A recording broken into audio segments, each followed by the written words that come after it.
Baik, terima kasih. Assalamualaikum warahmatullahi wabarakatuh. Salam sejahtera buat kita semua. Salam Om Swastiastu, Namo Buddhaya, salam kebajikan. Yang terhormat Pak Direktur, Bu Deputi, dan para koordinator, serta kawan-kawan sekalian, serta rekan-rekan, para peserta, pengikuti kegiatan, ya,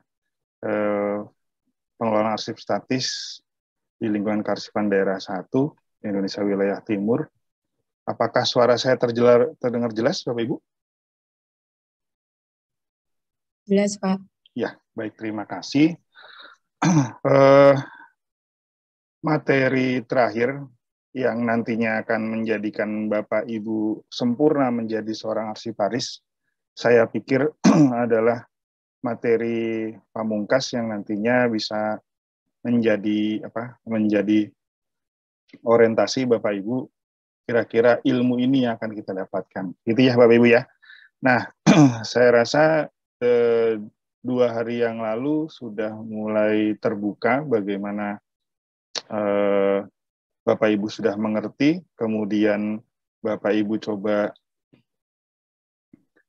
menjalankan itu, kemudian nanti minimal dari situ kita bisa mengetahuinya. Saya izin share screen sebentar. Apakah sudah terlihat Bapak Ibu? Sudah, Pak. Oke.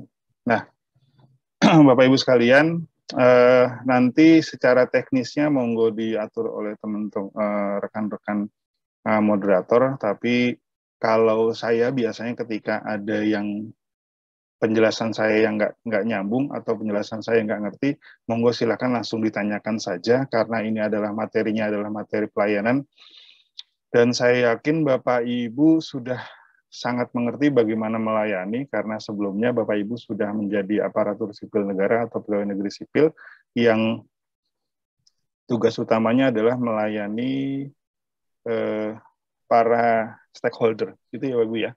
Nah, saya di Dapuk diperintah untuk memberikan materi akses dan layanan arsip atau informasi. Di dalam materi ini nanti akan muncul 2 bahasan utama, yaitu bagaimana akses dan bagaimana memberikan pelayanan. Yang paling terakhir adalah mencoba bagaimana mengetahui prosedur dari pelayanan arsip statis, gitu ya Bapak Ibu. Jadi Bapak Ibu, saya yakin semua Bapak Ibu pasti mempunyai arsip statis. Nah, bagaimana pelayanannya? Nah, gitu ya. Oke, Bapak Ibu, ini adalah perkenalan saya, dan kebetulan untuk pelayanan ini saya dimulai dari pendidikan saya S1 Sejarah, kemudian S2 saya adalah Administrasi Pemerintahan Daerah, kemudian hobi membaca dan sebagainya, dan itu adalah perkenalan saya. Dan paling tidak nantinya hasil akhir dari pembelajaran ini diharapkan Bapak Ibu dapat minimal mengelola arsip statis individu, maksimal bisa memberikan layanan dan dari pengelolaan arsip secara statis, gitu ya Ibu ya, gitu. Itu perkenalan saya, kontak personnya ada di situ, nomor handphone pun ada di situ, silahkan komunikasi aktif, monggo kalau ada pertanyaan. Dan banyak dari teman-teman mungkin yang menjadi peserta sini sudah banyak mengenal saya, salam ketemu kembali, dan yang belum mengenal saya, salam kenal dari saya, semoga ada manfaat di balik kegiatan ini. Gitu ya Ibu ya. Oke. Saya memulai dari sini Bapak Ibu, ini adalah contoh arsip statis ya. Contoh arsip statis yang nantinya slide-nya belum jalan. Belum jalan ya? Belum, Oh, Pak. belum jalan, sebentar. Berarti saya share screen.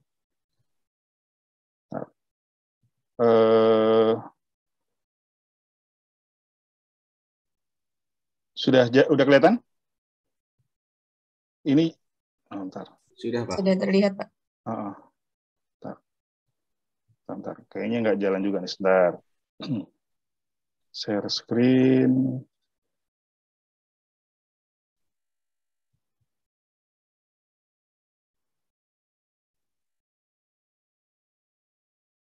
Sini sudah lihat?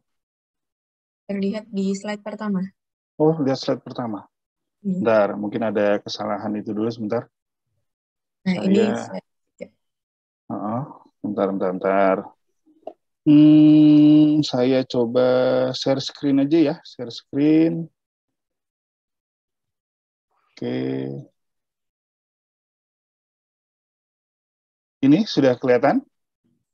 Terlihat, Pak. Iya. Oke. Berjalan ya? Berjalan. Oke, siap. Terima kasih. Saya ulangi kembali. Ini adalah contoh arsip statis yang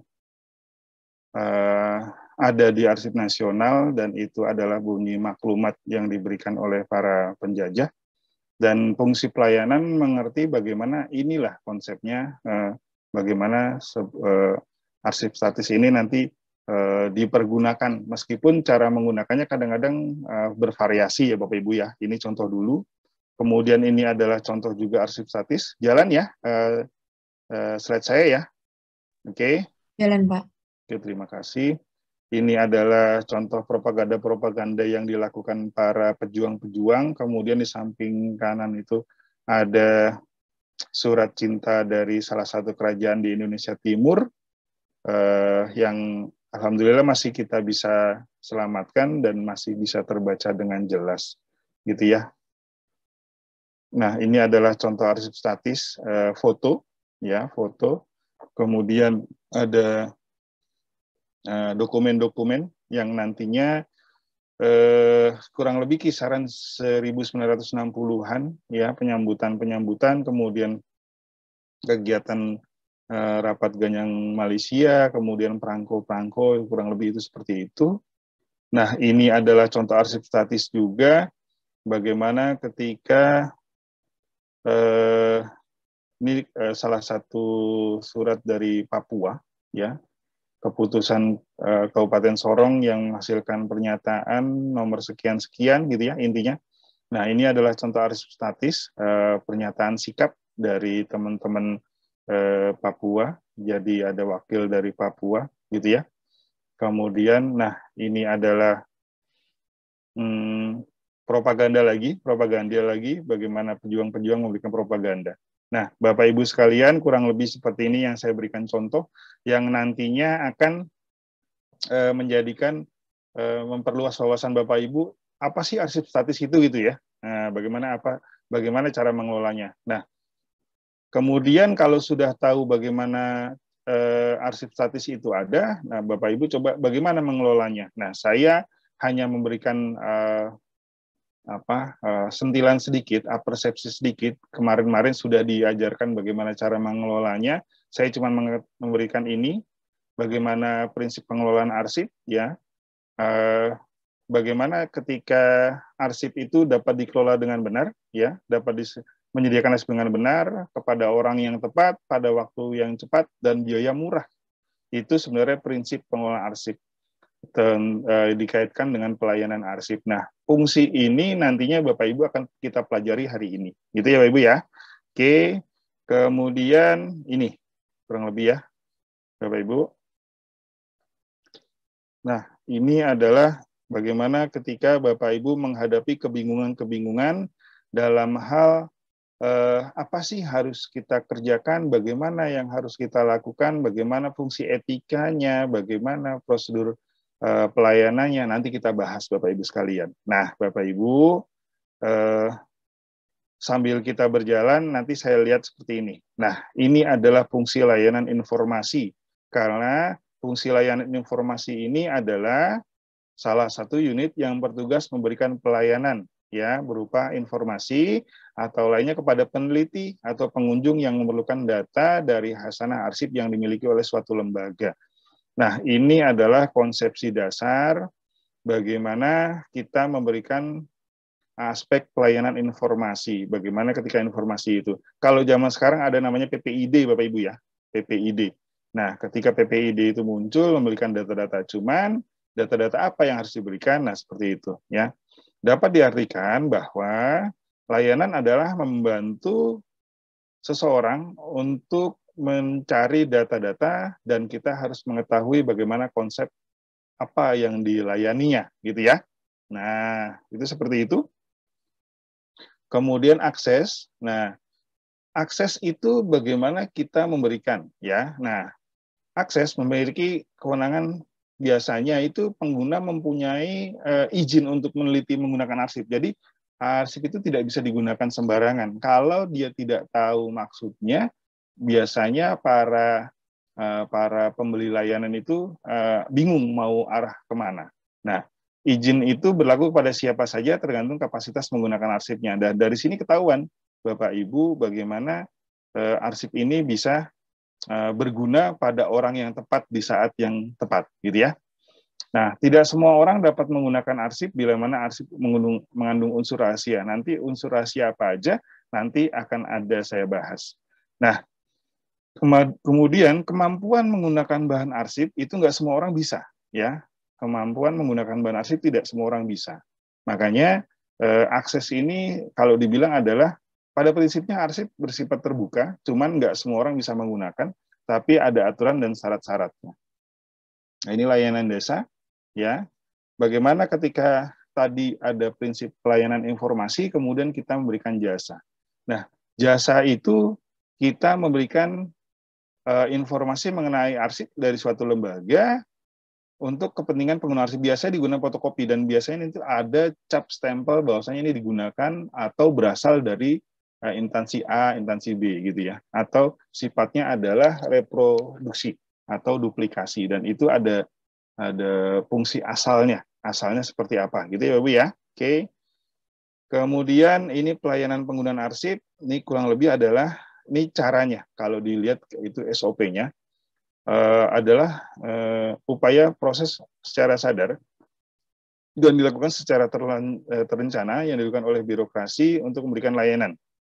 Ya, untuk memberikan layanan penggunaan arsip secara optimal. Jadi, bagaimana ketika pelayanan penggunaan arsip itu bisa digunakan secara optimal, kita harus punya namanya SOP, Standard Operational Procedure, gitu ya.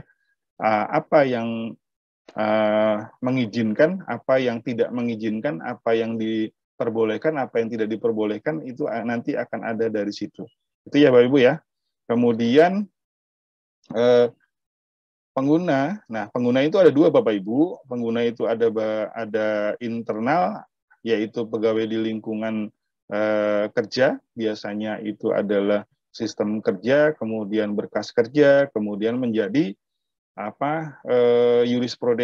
jurisprudensi bagaimana ketika teman-teman mencari berkas arsip. Nah, eksternal biasanya itu lebih cenderung yang memiliki faktor dirasakan oleh masyarakat atau lingkungan administrasi publik. Nah, di Arsip Nasional sendiri itu ada salah satu unit yaitu unit pelayanan yang berada di gedung paling depan. Dan itu fungsi melayani masyarakat, apa yang dibutuhkan, bagaimana cara menggunakannya, dan sebagainya. Gitu ya, Ibu ya. Nah, kalau kita sudah melayani, biasanya kita punya feedback dulu. Ya. Biasanya kita punya feedback dulu bagaimana cara mempertahankan kepuasan penggunaan arsip. Gitu ya. Kita harus tahu dulu dan bisa mengidentifikasi siapa pengguna arsipnya. Apakah itu dari segi akademisi, atau segi birokrasi, kemudian dari segi penelitian atau dari segi yang tadi saya bilang praktisi, biasanya teman-teman lawyer dan sebagainya. Kita tahu bagaimana apakah dia bisa menggunakan. Kemudian memahami tingkat harapan pengguna arsip atau kualitas pelayanan. Ketika pelayanan kita bisa laksanakan secara maksimal, mungkin dari situ kita bisa mengerti, oh yang dibutuhkan adalah A, sehingga kita bisa menghasilkan A, bahkan A+, gitu ya. Nah, strategi yang dibutuhkan dari kualitas pelayanan di sini, kita harus mencermati dan memaksimalkan diri sehingga dapat terwujud sebuah pelayanan prima, pelayanan yang maksimal. Kira-kira butuh A. Nah, setelah kita bisa melakukan pelayanan, kita harus memahami siklus pengukurannya. Umpan balik, apakah Anda puas, apakah Anda apa yang akan ada inginkan, apakah sudah memenuhi syarat atau mungkin seperti sebagainya, gitu ya Bapak Ibu. Nah dari situ kemudian sendi-sendi penggunaan arsip mengandung seperti ini Bapak Ibu. Kita nggak boleh berlebihan, kemudian ada prinsip kejelasan, keamanan, efisien, dan ekonomis. Segala sesuatu kita mencari efektif, efisien mungkin. Jadi tanpa ada yang hendaknya dibuat-buat, karena itu adalah konsepsi dasar dari fungsi pelayanan. Apa yang ada, apa yang tidak ada, apa yang bisa kita lakukan, apa yang tidak bisa kita lakukan, hendaknya kita lakukan itu dulu, gitu ya. Keinginan para pengguna harus kita jalankan. Kalau bisa kita laksanakan, kalau tidak bisa alasan apa yang tidak bisa dilaksanakan, kan gitu Bapak Ibu ya. Nah dari situ.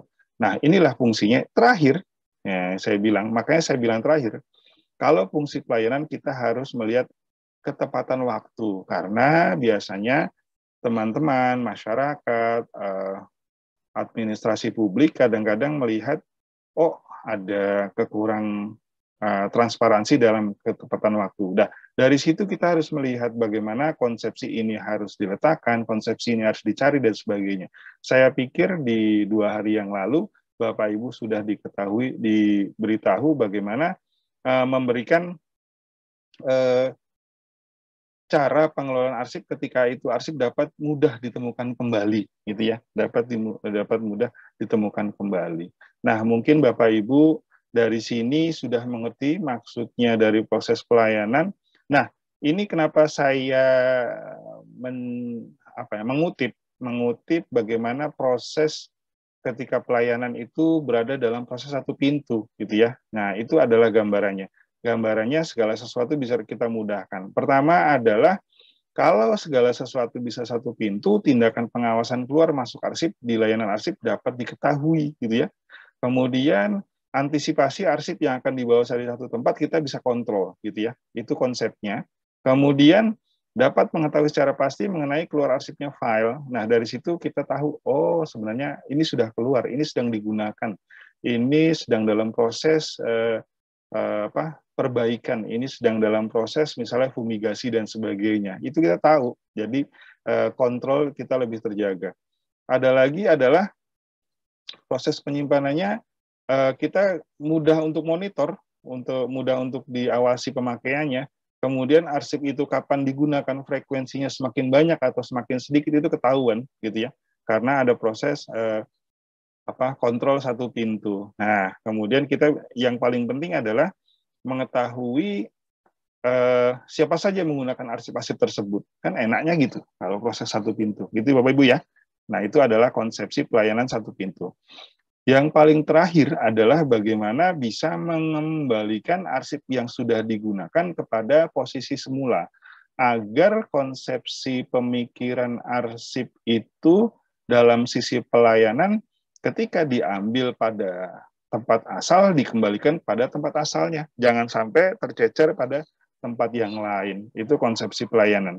Nah, kemudian ini yang paling penting Bapak Ibu, arsip pada prinsipnya terbuka, tapi ada kebuka-sediaan arsip, itu syaratnya, ya. Nah, yang pertama adalah mengungkapkan kebenaran ilmiah baru bagi perkembangan ilmu pengetahuan, ya. Jadi arsip itu mencari yang tadi saya bilang, membuat korespondensi, ya. Korespondensi seperti apa dari segi ilmu pemasaran. Contoh yang paling gampang adalah ketika kita mengetahui bagaimana corak pakaian kebudayaan Ternate pada saat itu misalnya kan, atau mungkin kita tahu corak budaya Bone misalnya gitu ya.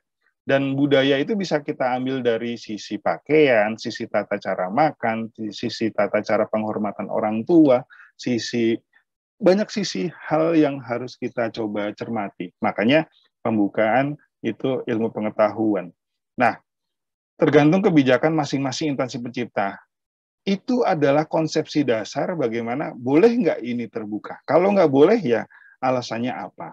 Misalnya nanti akan ada sesuatu yang mengancam keberadaan lembaga, dan itu nggak sembarang, dan itu nggak boleh sembarang, gitu ya. Nah, pembatasan arsip dimungkinkan. Jadi perbedaan mendasar ketika kita belajar pustaka dan fungsi arsip itu sangat besar. Karena fungsi arsip adalah fungsinya tidak publish, unpublished, karena tidak semua orang bisa menggunakan. Tapi kalau fungsi pustaka publish, seperti itu ya. Nah, ini kenapa dijaga untuk menjaga kepentingan nasional. Contoh misalnya arsip G30 SPKI, kemudian arsip kejadian Santa Cruz, dan mungkin kejadian-kejadian yang mengancam kehidupan bernegara. Kemudian ada keamanan negara melindungi kepentingan pribadi atau kelompok itu nggak boleh dibuka atas izin dari si punya arsip. Kemudian itu kalau kita mau buka kita harus izin dulu pada misalnya ahli waris si punya arsip, atau mungkin si punya pencipta arsip. Contohnya adalah arsip Guru Soekarno Putra, kemudian arsip Muhammadiyah. Ketika kita menarik itu ada syarat-syarat khusus, dan itu harus dilaksanakan sesuai prosedur. Nah, kemudian untuk melindungi komersial suatu perusahaan, biasanya itu perusahaan-perusahaan yang punya hak paten seperti itu. Kemudian menghormati syarat-syarat yang dicantumkan perjanjian, biasanya kalau segi akuisisi arsip akan ada seperti itu. Itu ya, melindungi hak-hak pribadi, dan ini adalah konsepsi pembatasan. Itu ya, Bu ya. Nah, arsip yang belum dapat dibuka sediakan kurang lebih ini ya, yang berkaitan dengan SARA, suku, agama, ras, dan antar golongan, arsip yang berkaitan dengan privasi seorang, arsip masalah pertanahan, dan banyak sekali saya pikir konflik pertanahan yang ada di kabupaten kota, bahkan secara negara pun masih ada konflik pertanahan, kemudian perbatasan sengketa antar negara, kemudian arsip nggak boleh dibuka karena takut merugikan kepentingan nasional, kemudian atas permintaan penyerahan arsip, dan terakhir adalah untuk alasan keamanan negara. Kurang lebih seperti itu Bapak Ibu, alasan arsip tidak dapat dibuka dari sisi layanan. Yang terakhir adalah belum dibukanya jalan masuk, sehingga kita tidak mengetahui masuknya dari mana, gitu ya. Oke, atau arsip dalam keadaan rusak. Mungkin seperti itu Bapak Ibu. Ini adalah pertimbangannya kurang lebih. Jadi kita mencermati itu.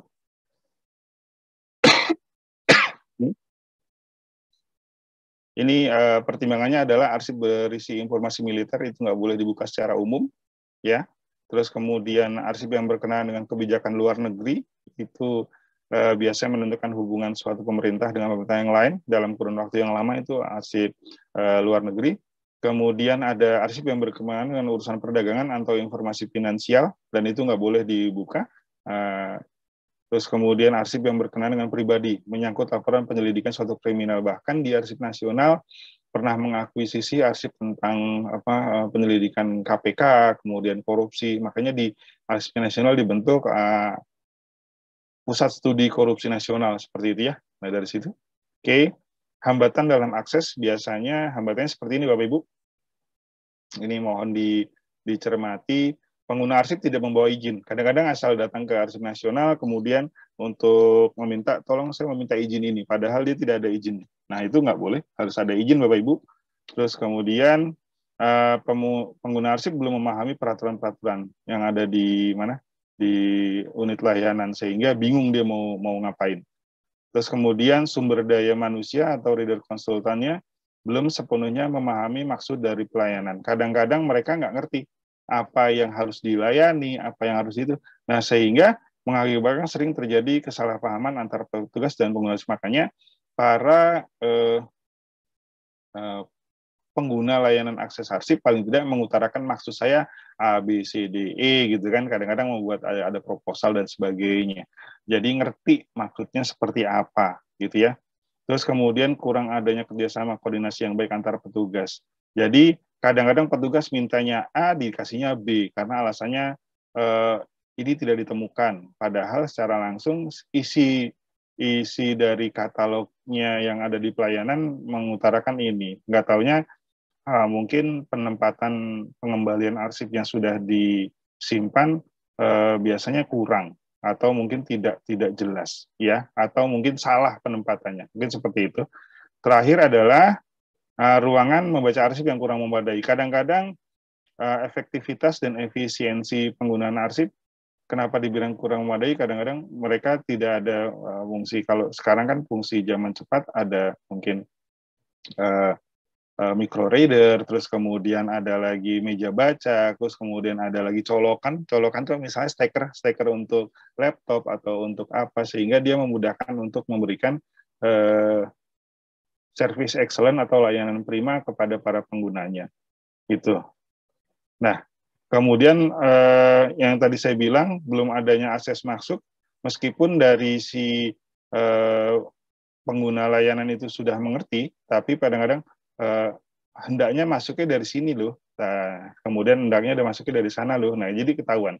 Terus kemudian arsip dalam keadaan rusak, biasanya rusak itu dari sisi rusak itu kadang-kadang ada yang tidak bisa kita akses, sehingga ini harus kita preservasi dulu, gitu ya. Nah, kemudian atau sedang dalam perbaikan, kita preservasi, arsip belum tertata dengan baik, nah itu karena munculnya kekurangssadaran dari para pengelola arsip statis, sehingga arsip tidak bisa dilayankan.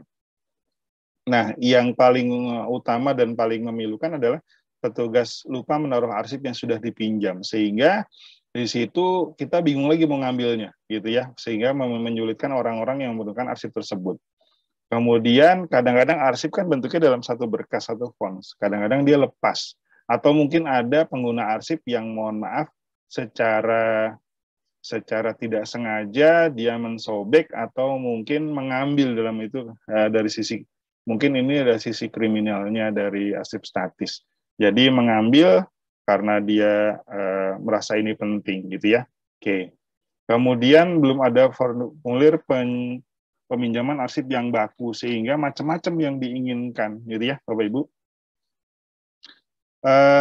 Penyimpanan arsip jauh dari ruang penelitian itu menjadi kendala juga karena nantinya membutuhkan waktu untuk mengambil. Bisa jadi kendala-kendala ini menjadi potensi menurunnya pelayanan di pengelolaan arsip statis, gitu ya. Nah, ini teknis dan metode aksesnya seperti ini kurang lebih, Bapak Ibu. Nah, Bapak Ibu, kemudian biasanya peneliti yang baru meminjam arsip akan dipandu oleh leader konsultan. Jadi kita dikasih tahu dulu apa maksudnya, ini maunya gimana, ya. Calon pengguna arsip biasanya datang harus membawa surat izin penelitian, ya. Itu harus wajib karena biar mengetahui. Calon pengguna arsip tidak sempat datang dapat mengajukan permohonan tertulis dulu yang ditujukan kepada lembaga, gitu ya. Jadi memudahkan kita untuk bisa mempersingkat waktu untuk disediakan ada atau tidaknya.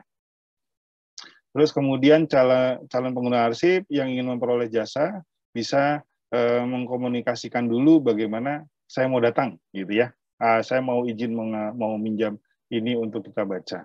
Terus kemudian mempersiapkan bahan-bahan seperti yang dulu pernah saya alami ketika kita mau meminjam arsip, hendaknya kita mencari dulu kajian pustakanya. Jadi jangan sampai salah info, salah arsip, salah yang akan kita pergunakan. Jadi bingung nanti hasilnya, gitu ya. Terus kemudian arsip diwajibkan mendatangi surat pernyataan apabila ini sudah mentaati semua peraturan dan ketentuan yang berlaku, gitu ya. Nah, itu seperti itu. Kemudian kalau ada yang namanya fotokopi atau digandakan, biasanya di arsip nasional itu ada namanya PNBP, itu jenis pelayanan sebagaimana tercantum dalam daftar, sesuai dengan biasanya ada aturan secara tertulis dari kepala lembaga yang menyatakan itu adalah penghasilan negara bukan pajak, gitu ya. Ini prosedur pelayanan, Bapak Ibu. Saya memberitahukan ini hanya sebatas biar Bapak Ibu mengerti saja, karena saya yakin Bapak Ibu sudah mengerti caranya melayani, gitu ya. Pertama adalah standar mengisi buku tamu, kemudian menyerahkan surat izin penelitian, gitu ya. Membaca khasanah arsip. Nah, biasanya membaca khasanah arsip itu kita ketahui dari membaca kajian pustaka dulu, gitu ya. Nah, gitu ya. Terus kemudian untuk mendapatkan arsip yang dibutuhkan menggunakan formulir 3 rangkap, ya. 1 di bagian pelayanan, 2 di bagian depo arsip, 3 sebagai arsip. Bahwasanya arsip itu sudah digunakan atau sudah dikembalikan, gitu ya. Oke. Kemudian pengguna arsip diperbolehkan hanya menjam 5 nomor, tidak boleh lebih, gitu ya. 5 nomor saja, dan 5 nomor itu saya rasa sudah paling efektif. Ada kadang-kadang pengguna itu minta sampai 12 sampai 15, dan itu tidak efektif. Bahkan banyak yang hilang atau tidak maksimal untuk membaca dan mengambil intisari dari arsipnya. Terus kemudian menyerahkan formulir, kemudian membaca arsip, ya. Setelah selesai harus dikembalikan kepada petugas transit. Kemudian pengguna arsip yang menggandakan arsip yang telah dipesan harus mengisi formulir fotokopi dan sebagainya. Itu ya, ini prosedur peminjaman arsip Bapak Ibu. Ini prosedurnya adalah gitu ya kurang lebih. Nah, jadi Bapak Ibu biar nyambung. Prosedur penyimpanan arsip, peminjaman arsip kurang lebih seperti itu. Jadi melingkupi 3 unit ya, ada depo penyimpanan arsip statis, kemudian ruang transit dan layanan pemberi akses informasi. 3 ini saling bertautan, saling bersinergi, berkolaborasi untuk melaksanakan kegiatan layanan itu. Nah, kemudian prosedurnya penggandaan, kalau Bapak Ibu mau menggandakan sebagai pengetahuan dasar saja seperti ini ya.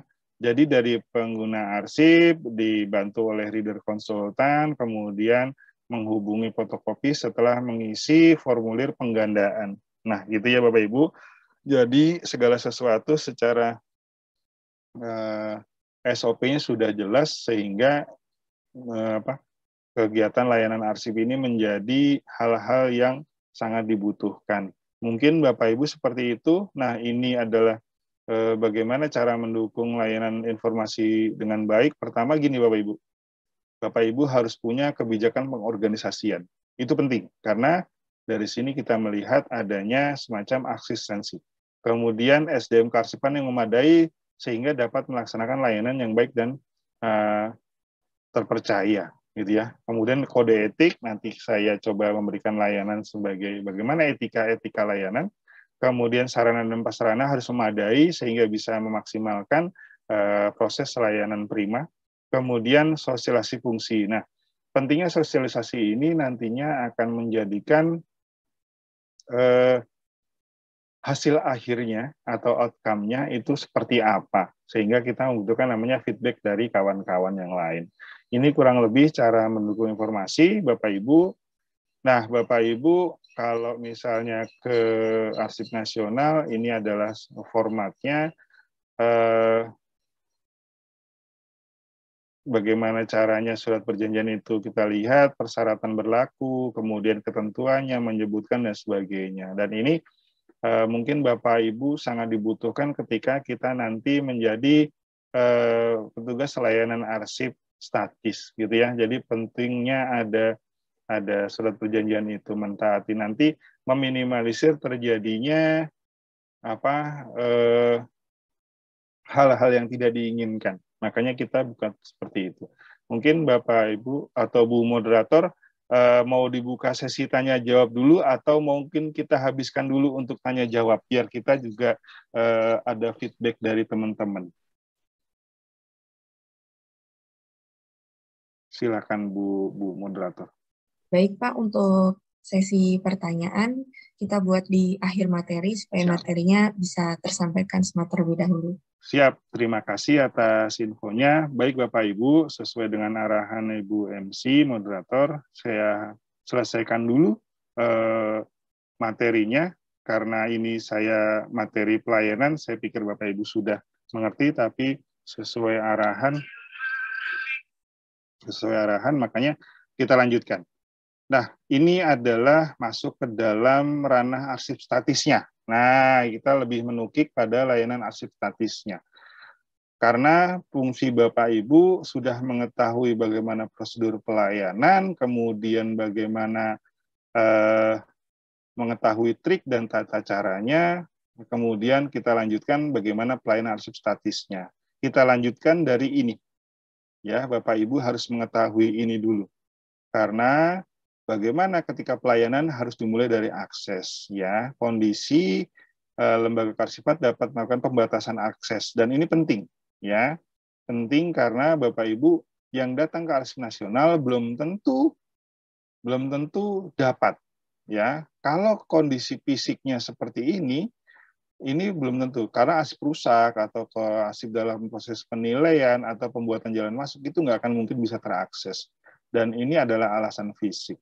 Kemudian ketentuan hukum, yang tadi saya bilang ada kurang lebih 8 alasan yang kurang lebih itu tidak boleh. Kemudian atas permintaan pejabat yang berwenang itu nggak boleh dibuka atau dengan izin khusus. Nah, gitu ya. Kemudian terakhir adalah sarana penemuan jalan arsip tidak memenuhi standar, ya, kompetensi arsip-arsip kurang dan keterbatasan layanan.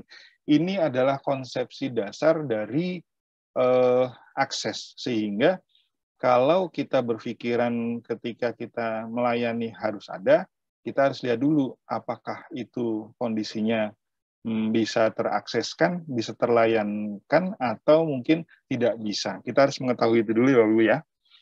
Oke, kemudian untuk akses sendiri, perlu diingat hal-hal berikut. Yang pertama adalah kita harus bisa menseleksi arsip statis. Jangan sampai kita tidak bisa menseleksi, kemudian kita layankan. Kemudian membuat daftar arsip statis, membuat jalan masuk, kemudian menentukan prosedur. Yang tadi saya bilang, prosedurnya bagaimana ketika kita menyiapkan, ketika kita menjalankan, kemudian kita mengitukan. Gitu ya, Pak Ibu.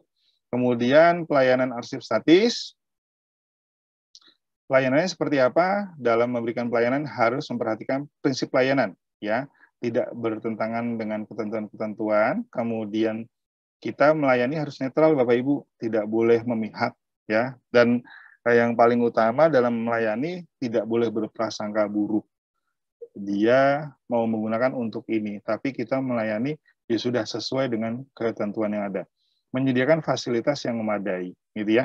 Menyediakan jalan masuk, kemudian, nah dari situ kita melihat, oh inilah prinsip pelayanan arsip. Di beberapa negara maju, ada yang menggunakan teknologi komputer dalam memberikan layanan kearsipan. Dengan demikian, dapat mengakses secara cepat hal-hal yang dibutuhkan. Maka dari itu, konsepsi ini Bapak Ibu harus mengikuti updating perkembangan teknologi. Bahkan kita mengacu pada negara Belanda juga, negara Belanda dan Inggris sudah menggunakan teknologi website, gitu ya. Prosedur pelayanan arsip statis seperti ini prosedurnya. Prosedurnya harus melengkapi persyaratan, kemudian mengisi buku tamu. Pengguna dapat mencari arsip yang dipesan melalui jalan masuk, gitu ya. Itu paling mudah dan paling gampang dilaksanakan. Kemudian petugas arsip harus bisa mengarahkan untuk mengisi formulir peminjaman arsip. Kemudian apabila arsip yang digandakan, maka harus komunikasi dengan 3 unit yang tadi saya bicarakan di atas, yaitu konsultan rider, kemudian pengguna, dan petugas transit, gitu ya. Terus kemudian setelah arsip digunakan, mohon dikembalikan sesuai dengan prosedur, ya, prosedur yang berlaku, gitu ya. Kemudian jenis layanan arsip statis, layanan yang diperoleh penggunaan seperti ini, Bapak Ibu, jalan masuk, kemudian jasa konsultasi, dan kemudian permintaan buku. Dari sini kita mengetahui dulu nih, bagaimana jasa konsultasi, kemudian permintaan apa, gitu ya, pengguna sarana prasarana, dan ini kurang lebih adalah layanan-layanan yang nantinya diperoleh oleh pengguna, gitu ya. Layanannya apa, bagaimana, terus kemudian mau apa, mau bagaimana, terus kemudian hasilnya apa, gitu ya. Kemudian kalau misalnya ada bahasa yang tidak dimengerti, kemudian ada proses jasa transliterasi naskah kuno, biasanya paleografi atau penerjemah bahasa asing ke dalam bahasa Indonesia, dan biasanya itu kita mencermati itu karena meminimalisir adanya salah tafsir dari data primer yang sudah kita baca. Kemudian ada penulisan arsip juga, dan itu melalui prosedur dan ketentuan yang berlaku di ruang baca, dan biasanya di biaya dikenakan tarif yang berlaku sesuai dengan keputusan Kepala Arsip Nasional. gitu ya. Kemudian koneksi listrik tamu menggunakan laptop yang tadi saya bilang, biasanya seperti itu. Dari situ kemudian pendanaan ruang baca biasa seperti itu. Setelah mengisi buku tamu, setidaknya terdiri dari itu ya. Nah, ini syarat-syaratnya ruang baca, ada seperangkat meja, ada petugas tamu yang menerima, buku tamu, loker penyimpanan barang titipan. Karena membutuhkan loker karena kadang-kadang meminimalisir terjadinya kriminalisasi. Tadi saya bilang ada mungkin peneliti yang mungkin mohon maaf mengambil arsipnya, mensobek arsipnya sehingga mengembalikan ke petugas layanan kembali secara tidak lengkap. Makanya loker di sini. Yang dibutuhkan ketika membawa ke layanan arsip hanya alat tulis dan alat yang menunjang kegiatan dari layanan. Kemudian kartu nama, kotak menyimpan tanda pengenal. Nah, ini harus kita butuhkan. Termasuk fungsi selebaran untuk menjelaskan bagaimana ketika kita bisa memaksimalkan di situ. Gitu ya, Bapak ya. Nah, dari situ kemudian ada lagi lemari, ya. Ini lengkap dengan kuncinya dan sebagainya. Itu kemudian pendaftaran pengunjung, ini kurang lebih bisa dibaca, ini kurang lebih menjadi syarat-syarat Bapak Ibu biar mengetahui track record dari si pengguna arsip sendiri. Jadi tanggal sekian benar bahwa ada pengguna A menggunakan arsip ini dari jam berapa sampai jam berapa dikembalikan jam berapa gitu ya. Nah, itu seperti itu kurang lebih kalau Bapak Ibu nanti menjadi petugas pelayanan arsipnya seperti itu. Kemudian mengisi buku tamu ya. Mengisi buku tamu tanpa terkecuali ya, dan itu menjadikan proses maksimal dalam pelayanan prima. Kemudian menitipkan barang dan sebagainya. Terus kemudian nah ini seperti ini Bapak Ibu ya. Oke. Dari situ makanya fungsi-fungsi ini bisa termaksimalkan. Ini penerima tamu di ruang baca, kurang lebih seperti ini Bapak Ibu. Di front office itu biasanya petugas baca haruslah mengalami klasifikasi gitu ya. Terus kemudian harus punya wawasan, artinya dapat berkomunikasi dengan baik, minimal bisa menggunakan bahasa asing, kalau misalnya ada pengguna user dari bahasa asing, kemudian penerima ruang baca wajib memeriksa kelengkapan. Kelengkapannya apa? Itu ya Ibu ya. Oke, kemudian menerima tamu wajib administrasi. Administrasinya apa yang dibutuhkan, gitu ya. Terus kemudian penjelasan berkaitan dengan syarat-syarat penentuan arsip. Nah, ini kurang lebih Bapak Ibu, ini ruang baca. Ruang bacanya kurang lebih kita harus mengetahui dulu konsepnya seperti apa. Hal-hal yang diperhatikan dari segi aksesibilitas dan mutu layanan administratif adalah seperti ini, Bapak Ibu. Nah, gitu ya. Jadi ruang baca adalah ruang kegiatan yang dibutuhkan untuk kesediaan khusus ruang kearsipan, kemudian harus didesain untuk dapat memudahkan layanan dan sebagainya. Kemudian ada ruang konsultan dan sebagainya, ada ruang transit, kemudian ruang penyimpanan media baru dan sebagainya. Ada ruang referensi, yang paling penting adalah referensi. Karena kadang-kadang dari para pengguna arsip, kajian pustakanya kurang, sehingga harus membaca dulu referensinya A, B, C, D, E. Makanya itu bisa lebih memperjelas. Gitu ya, Bu ya. Nah, ini di ruang baca juga terdapat layanan jasa reproduksi, ya. Jadi fotokopi arsip, ruang pejabat layanan yang bisa memberikan izin akses. Ruang baca tidak boleh banyak-banyak, Bapak Ibu. Kalau tergantung dari size-nya. Kalau besar monggo, kalau kecil ya kalau paling tidak berdesakan, dan minimal ketika membaca mempunyai ruang gerak cukup gitu ya.